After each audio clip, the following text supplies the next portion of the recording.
로마서 12장 9절에서 14절까지의 말씀입니다. 사랑엔 거짓이 없나니 악을 미워하고 선에 속하라.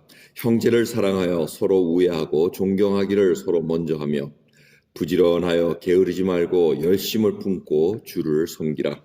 소망 중에 즐거워하며 환난 중에 참으며 기도에 항상 힘쓰며 성도들의 쓸 것을 공급하며 손대접하기를 힘쓰라. 너희를 핍박하는 자를 축복하라. 축복하고 저주하지 말라. 아멘. 이 12장 이 말씀들은 계속해서 본면의 말씀을 합니다. 근데 그 주제는 거룩한 산제사, 너희 몸을 거룩한 산제사로 드리라. 그 알고 드리라는 얘기입니다. 그러면서 이것이 바로 너희 드릴 영적 예배니라. 그 영적 예배가 rational, understanding, 바로 알고 합리적으로 어떻게 살아야 되는가 하고 일상에서 모든 것을 이제 하나님께 맡겨서 살으라는 그 말씀을 합니다. 그러면서 이제 지체에 세우기 위해서 각 지체마다 은사를 주셨고 그 은사를 활용하는데 구체적인 방법은 이제 사랑하라는 얘기입니다. 사랑하는데 악을 미워하고 선에 속하라는 얘기입니다. 이 얘기는 뭐냐면 우리 사는 동안 순간순간마다 이 악과 선이 공존하는 데 있어서 항상 선을 선택하는 그 길에 지금 들어서라는 얘기입니다. 이게 바로 영적 예배라는 것입니다. 삶에서 우리들이 얼마나 많은 순간순간마다의 결정을 해야 됩니까? 이 선에 속해야 되나 악에 속해야 되나 고민할 때가 많습니다. 하지만 이 스스로 정말 결단하고 선에 속할 때 이걸 악을 이길 수 있다는 것이 이제 내일 본문의 마지막 결론적인 말씀입니다. 자, 그래서 이 선에 속하는 데 있어서 선을 속할 때 이제 형제끼리 우애하고 서로 존경을 먼저 하고 이러면서 11절에 부지런하여 게으르지 말고 열심을 품고 주를 섬기라. 여기서 이 재미있는 단어가 하나 빠져 있습니다. 바로 성령이라는 단어, 푸뉴마라는 그 단어가 기록되어 있는데 해석이 안 돼 있습니다. 그 이유는 이제 조금 해석이 애매하다는 얘기입니다. 나의 영, 거듭난 영이 나의 영이 이렇게 주를 품고 주를 섬기는 것이냐 아니면 성령의 그 힘으로 인해서 주를 섬기느냐 이제 그것 때문에 이 푸뉴마라는 단어가 해석이 되어 있지 않습니다. 근데 저희들이 이렇게 논리적으로 그리고 신학적으로 쭉 생각하면 우리 영이 주를 섬기지만 사실 그 우리 거듭난 영이 성령으로 말미암아 열심을 품고 주님을 섬길 수 있기 때문에 성령으로 인해서 성령 충만함으로 말미암아 성령을 쫓음으로 말미암아 우리가 주를 섬길 수 있다고 볼 수가 있습니다. 그래서 여러분 내가 하는 것 같지만 사실은 우리가 항상 성령을 쫓아 하나님의 뜻을 이루어드리는 그 일을 감당해야 된다는 겁니다. 근데 그러기 위해서는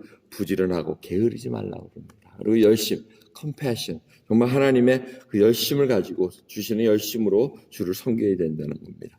그래서 그 일을 가지고 소망 중에 즐거워하며 환난 중에 참으며 기도에 항상 힘쓰고 성도들의 쓸 것을 공급하며 손대접하기에 힘쓰라 이렇게 얘기합니다.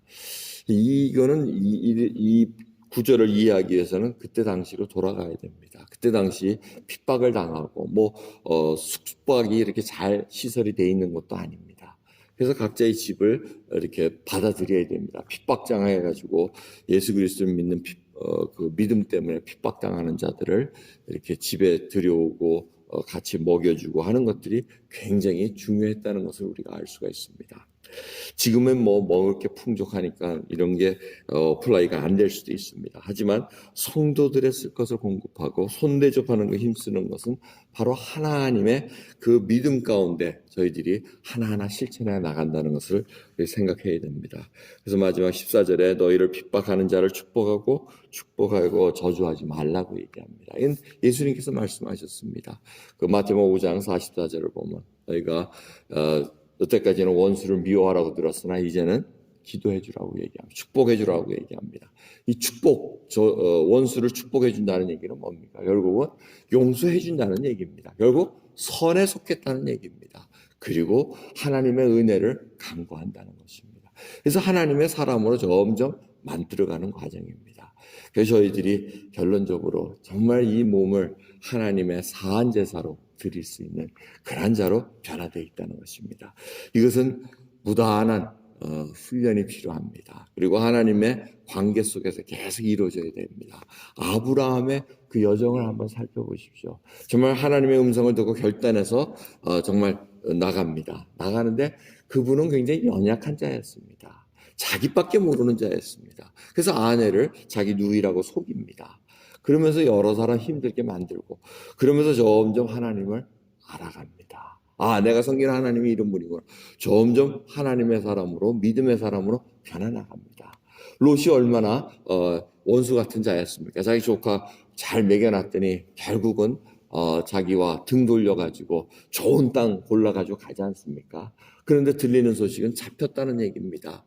그러면 보통 사람 같으면, 옛날 아브라함 같으면 아유, 그래, 그래야 교훈을 받을 거야 뭐 이러면서 내깔려 두겠지만 그러지 않았습니다. 자기 종들을 데리고 또 가서 목숨을 무릅쓰고 자기가 구해냅니다. 용사로 변합니다. 이게 어떻게 가능합니까? 불과 몇십 년 전만 비교해도 아브라함은 그런 자가 아니었습니다. 그런데 하나님과의 동행 속에서 계속해서 이제는 하나님의 사람으로 변화되는 것을 볼 수가 있습니다. 그럼 바로 저희들의 믿음의 여정이 바로 그렇습니다. 오늘 본문 말씀, 이 로마서에 있는 얘기는 결국 구원받은 자가 구원을 얻고 자기의 형편을 잘 아는 자, 과거의 형편이 어떻고 지금은 믿음으로 하나님을 위해서는 열심을 품고 충성을 다할 수 있는 자로 변했다는 겁니다. 그래서 우리가 기도에 힘씁니다. 기도의 끈을 놓지를 않습니다. 새벽마다 여러분들이 왜 이렇게 기도를 하십니까? 바로 하나님께 붙잡힌 바가 돼 있기 때문에 그렇습니다. 하나님 앞에 기도하며 이제는 하나님의 뜻을 이루고자 정말 부단히 애쓰는 그런 믿음의 사람으로 변해 있기 때문에 그렇습니다. 오늘 하루 또 하나님께서 하루를 허락하셨습니다.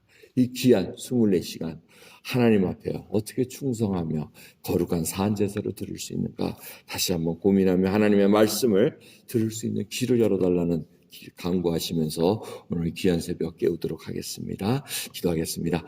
하나님 감사합니다. 오늘도 귀한 새벽 정말 주님의 말씀을 사모하며 말씀만이 저희를 세워줄 수 있기에 오늘도 상고합니다. 주님 감사합니다. 저희들이 정말 원수를 축복하서 저주하는 자를 저주하지 않고 축복해 줄 수 있는 믿음의 사람으로 서 있기를 간절히 소원합니다. 주여 그리하여 우리 받은 은혜가 그 저주하는 자에게도 돌아갈 수 있도록 정말 주님 저희를 도구로 사용해 주시옵소서. 이 어두운 땅에 우리 주 예수 그리스도를 드러낼 수 있는 하나님의 도구로 사용될 수 있도록 이 하루를 인도해 주옵소서. 감사드리며 우리 주 예수 그리스도의 이름으로 기도드리옵나이다. 아멘.